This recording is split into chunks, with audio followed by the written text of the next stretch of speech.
बहुत बहुत ढेरों शुभकामनाएं, बधाइयां।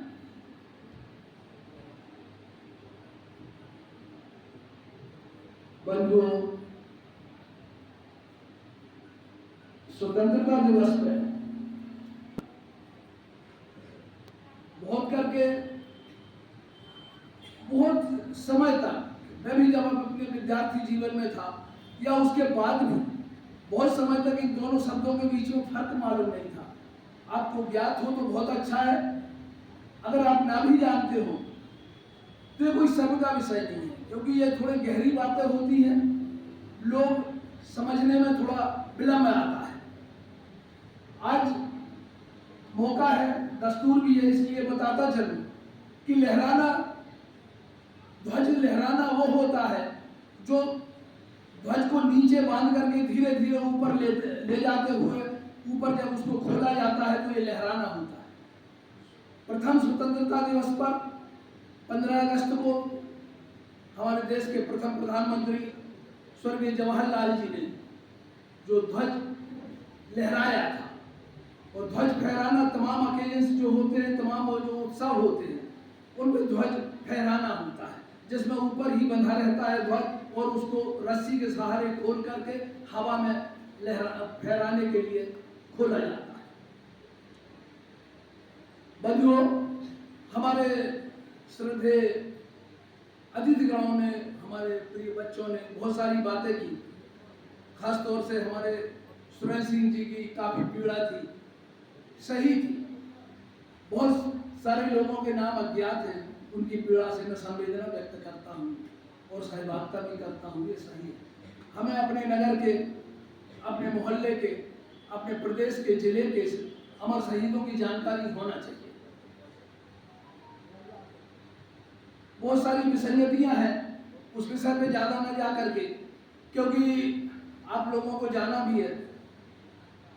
अमूमन में थोड़ा सा इन सब बातों से हट रहा हूं, उम्र का प्रभाव, थोड़ा माइंड का सेटअप चेंज हो रहा है, लेकिन आपके प्राचार्य जी का विशेष आदेश था कि नहीं, मेरा ये प्रथम कार्यक्रम है, आपको बोलना ही है।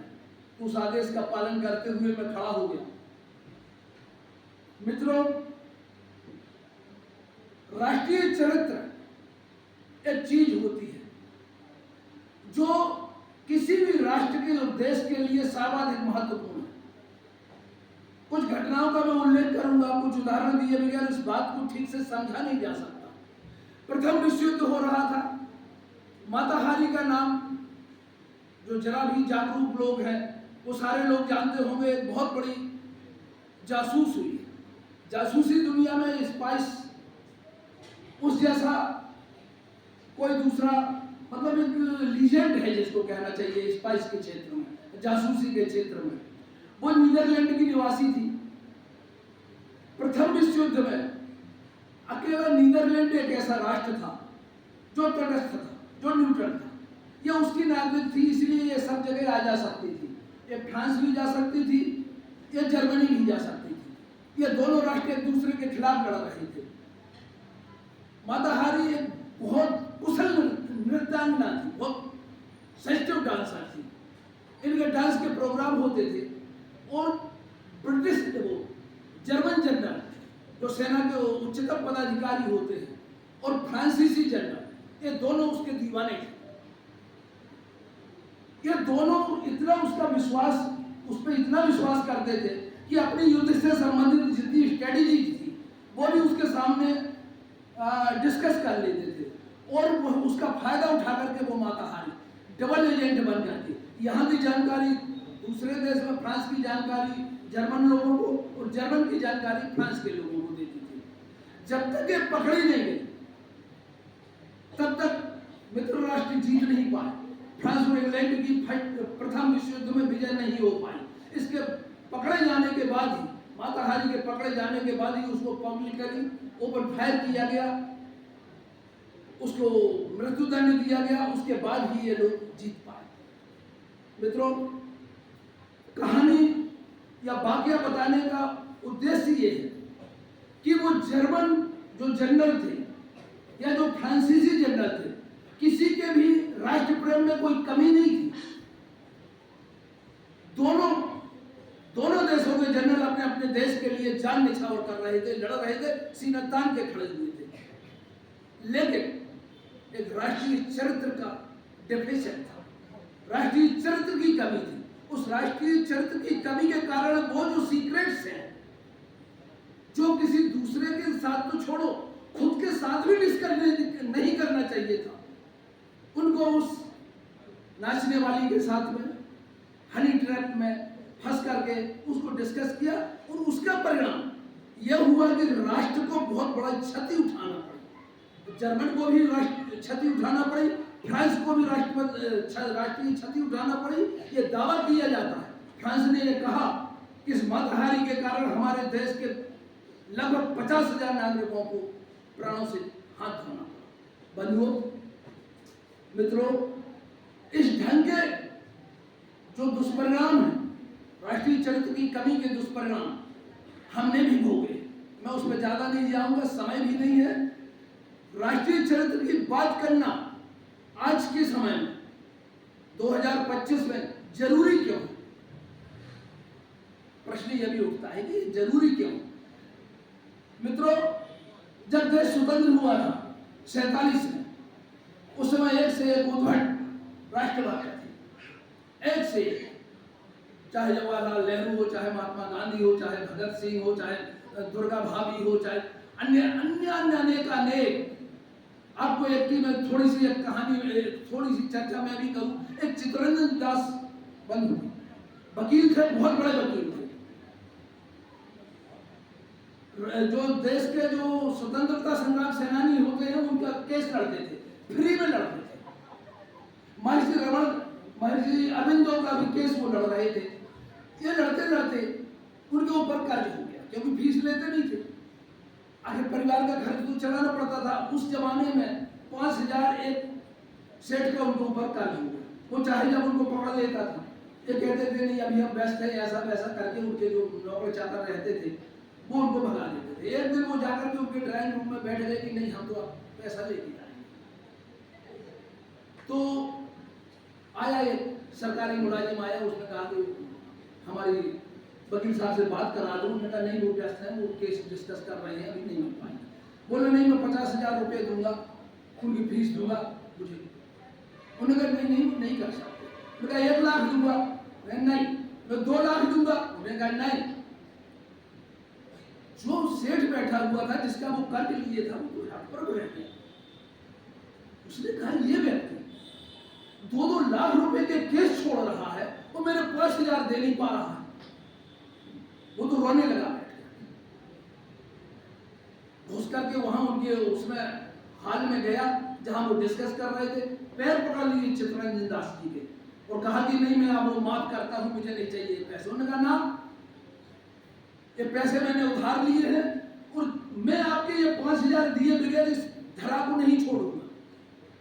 इस चरित्र के इस चरित्र के लोग थे उस समय, ये मैं कहना चाहता हूं। इसलिए उस समय राष्ट्रीय चरित्र की बात करने की बहुत आवश्यकता नहीं थी। आज इस बात की बहुत आवश्यकता है। क्यों? क्योंकि राष्ट्रीय चरित्र खो रहा है। 2 किस्म के माइंड सेट होते हैं लोग। आप अगर किसी भी जगह पे हैं तो एक माइंड सेट ये होता है कि मैं इस जगह से क्या प्राप्त कर लूं, कैसे इसका दोहन कर लूं। दूसरा माइंड सेट ये होता है कि मैं जिस जगह पे हूं उस जगह में क्या क्या दे दूं। कहा जाता है ना, तन समर्पित मन समर्पित और यह जीवन समर्पित। सोचता हूं देश की धरती तुझे और क्या देना। जो ये देने का भाव है, यह भाव कम हो रहा है और इस भाव को जागृत करने का बंधु शिक्षक वर्ग यहां पर खड़ा हुआ है। शिक्षक वर्ग इस कार्यक्रम को आयोजित कर रहा है। इसलिए मैं शिक्षक वर्ग से यह कहना चाहूंगा कि देने का भाव जागृत करने का कार्य शिक्षक वर्ग का है। अगर ये देने का भाव में कमी न्यूनता आ रही है तो हमारे स्कूलों में, हमारे कॉलेजों में, हमारे विश्वविद्यालयों में अपना काम ठीक से नहीं किया है। ये बात मैं स्वीकार करता हूं कि केवल इनकी ही जवाबदारी नहीं है, यह समाज की, यह परिवार की भी जवाबदारी है, लेकिन शिक्षक की महती जवाबदारी है। इस बात को मैं रेखांकित करना चाहता हूं। मित्रों,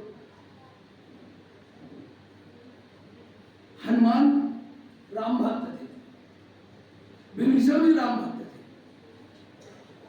लेकिन 5,000 सालों के ज्ञात इतिहास में किसी भी माता ने अपने पुत्र का नाम विभीषण नहीं रखा।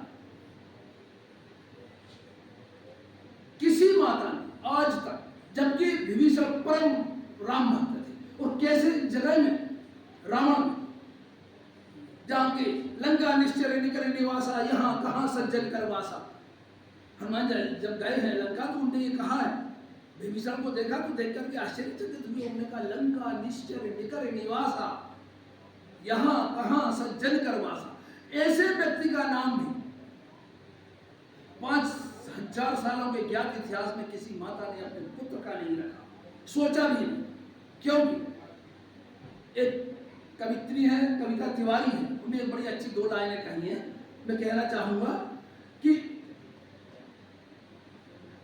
विभीषण राम भक्त थे, ये जानते तो सब हैं, मगर किसी राष्ट्रद्रोही को पूजा नहीं जाता। विभीषण राष्ट्रद्रोही था। तो लंका का जो निवासी था, उस लंका के वो तर्क बहुत सारे दिए जा सकते हैं, बहुत सारे किंतु परंतु किए जा सकते हैं, वो एक अलग विषय है।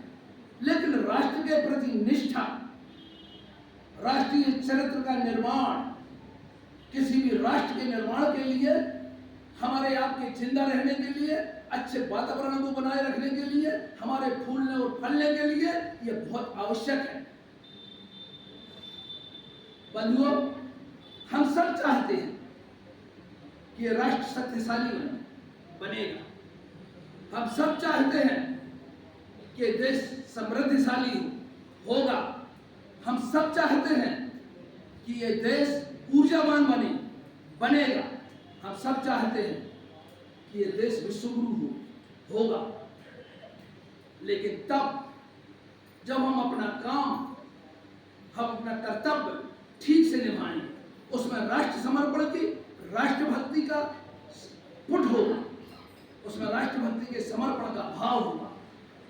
बंधुओं, आप जो भी काम कर रहे हैं, अगर वो काम ईमानदारी से नहीं करते, चाहे वो कोई भी काम हो, अगर वो काम ईमानदारी से नहीं करते, तो आप कितनी भी राष्ट्रभक्ति की बातें करें, आप कितनी भी राष्ट्र निष्ठा की बात करें, सारी बातें व्यर्थ हैं।